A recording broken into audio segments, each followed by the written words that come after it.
In this video, we're going to talk about 5 African American books that I believe are worth reading again. Now, whether or not you're discovering these books or rediscovering these books, I'm going to tell you why they're worth your time. My name is Raquel. This is where we come to celebrate and explore Black books. Let's get into it. The first book is Sky Full of Elephants by Cebo Campbell. Sky Full of Elephants was my first dystopian read, and believe me, this is worth reading again. The world that Cebo Campbell created in this book amazed me. I was taking more time to read the book, so I didn't really sit back and pause to really think about what was happening. So basically, this is a story about a father and his biracial daughter who are just getting to know each other on this trip back to where she lives. But there is a bigger picture happening. Black people are now faced with the question of, how do we build this new world?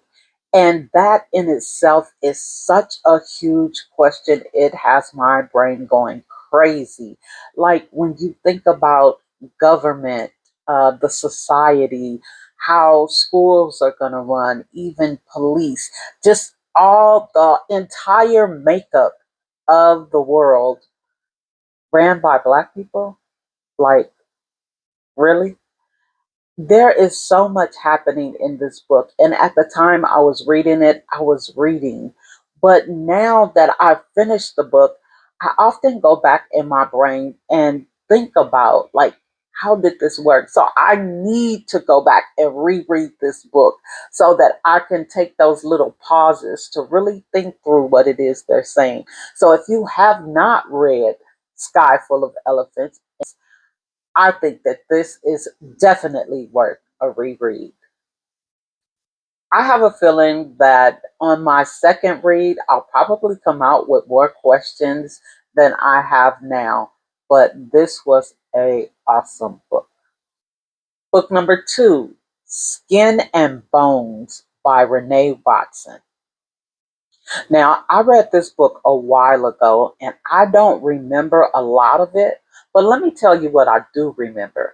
I remember that there was a plus size lady. She had several friends, they were all plus size, and she was, or they were being fat shamed. Also, the main character has a daughter who is a little chunkier, and she was being bullied in school. But the thing that was most interesting to me is that I learned something that I did not know. Now, when I think of racism, I don't immediately think of the North. Now, this book is set in Oregon, and there is some historical fiction that they add into the book. And one thing that they tell you about Oregon is that back, I believe it's in the early 1900s, maybe late 1800s, can't exactly remember. But they tell you this story about how in Oregon they wanted to pay Black people to not school their children.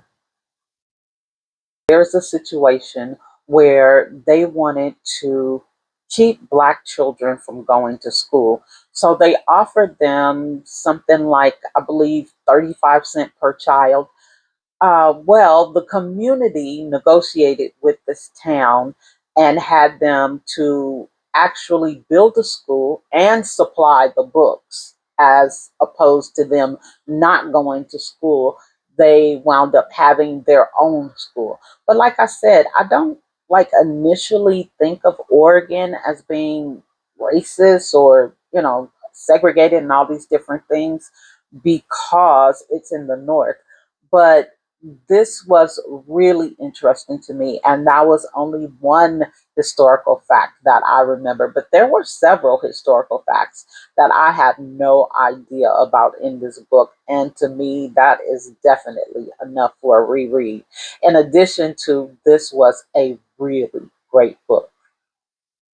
Now, this next book is really something special. It's called One of Our Kind. It's by Nicola Yoon. And I have to say, this was an extremely tough read for me. Throughout the time that I was reading this book, I was kind of like, what the heck is going on? Like, I just didn't get it. And by the time I got what was going on, the book was over. It was just over. And I didn't really think a whole lot about it after it. I think I actually probably believe that I did not enjoy the book. But as time goes by, I find myself thinking back about this book. And I believe that a reread, now that I know what happened and I'm aware, like I'm not looking for like what's going to happen or what is this book about. I already know because I read the book, right? So now I believe that if I go back, I could kind of maybe pick up on the clues that was leading me to what was happening, because it is really a very interesting end. And I want to just pick up on the clues, see if I can actually see where it's leading me this time. The book, I can't really tell you what it's about because it doesn't happen until the end of the book. And the first part of it is so weird and so strange just throughout the book. I'm kind of like, okay, okay, I get it. But I don't know. I don't remember it leading me anywhere particular until I got there. It just kind of hit me all at once. And I'm like, oh, okay. But this book has been on my mind since I read it. Well, not directly after, but over a period of time. I think I might have read it. I know it's more than a year, maybe 2 years ago. Read it when it first came out, and I was just like, what the heck is this?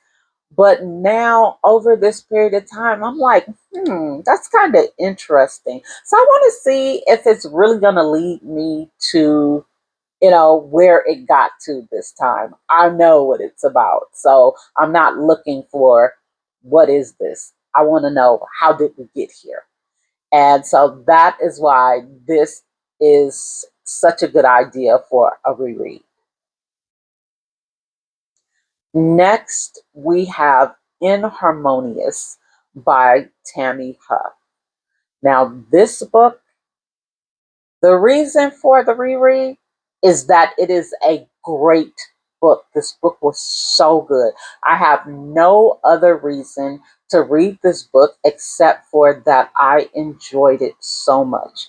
This is it's about these three guys who go to the military, and the main male character is a biracial man who um, goes into the military and passes for white.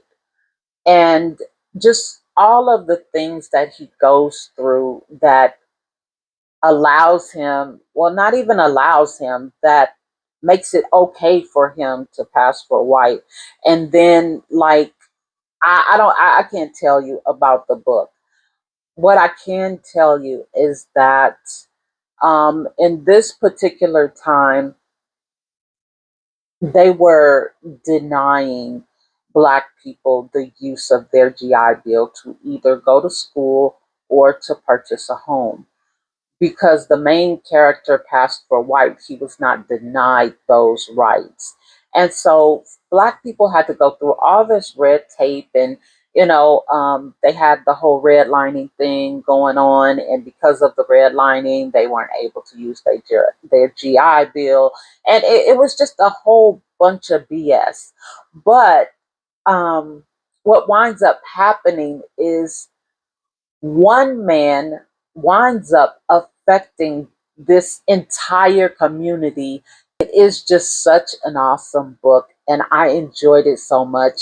I just want to have this experience again, and that is the reason for the reread. No spectacular, I didn't get it, or, no, I didn't understand, or it got to the end, whatever. This was just a fantastic read that I want to experience again. I wish I could experience it again for the first time. I can't, so it's going to be a reread. And last but not least is Scammer by Tiffany D. Jackson. I have to tell you, this book was a tad bit scary to me. It is such an awesome book, but it is a little scary because the week before last, so 2 weeks ago, I read Scammers. And then the week after I read it, I dropped my daughter off at college. She is a freshman um, in another state. So just my last child at home, her living in another state, like just a lot of things. And then reading this book, it kind of like made me feel like, yeah, I don't know. But this book had an effect on me. It is about a young man who winds up um, just with his words and his personality talking these young college students into basically following him or doing what he says. And they do it so willingly. Um, Once they are under his control, well, and they follow him so willingly and so easily. I really didn't see anything that he did or said that was so compelling to make them give up their dreams and their aspirations, their reasons why they came to college, like what their parents might think, and just all the things that go along with, being a young adult. Like they let all of that go for this guy. And I just did not really see anything like any specific push that he gave them to make them want to do this. And so in my head, I'm thinking, how did he do that? Like, is there something in this book that I missed? Did he like what happened? Like I just don't get it. And maybe it's because it's my adult brain and not my malleable, freshly 18, 19-year old brain. I don't know. But I definitely have to read Scammers again because this was literally scary. It was like some Charles Manson, what's that other guy named? Jim Jones type stuff. And I'm just like, Lord, please don't let my daughter, or just don't let them on campus, whoever they might be. Keep them away from our college students or even our high school students. Just keep them away. This was a really great read, but I got to know. I need to know, what did he say and what did he do that made these kids okay with dropping all of their dreams, their aspirations, and their goals, and their reason for being in college to follow him. So, yeah, those are the 5 books that I think are really worth a reread. So, if you have not read them or if you've read them before, I just still think they're all worth that reread. Have you ever finished a book and thought, yeah, I think I want to read that again? Not because you didn't get what was happening, but because maybe you missed something. Maybe you really enjoyed it. Maybe you feel like rereading it will give you something that you did not get the first time. If you did, let me know what that book is in the comments. I hope you enjoyed the video. Don't forget to like, comment, share, and subscribe. Until next time, see you soon.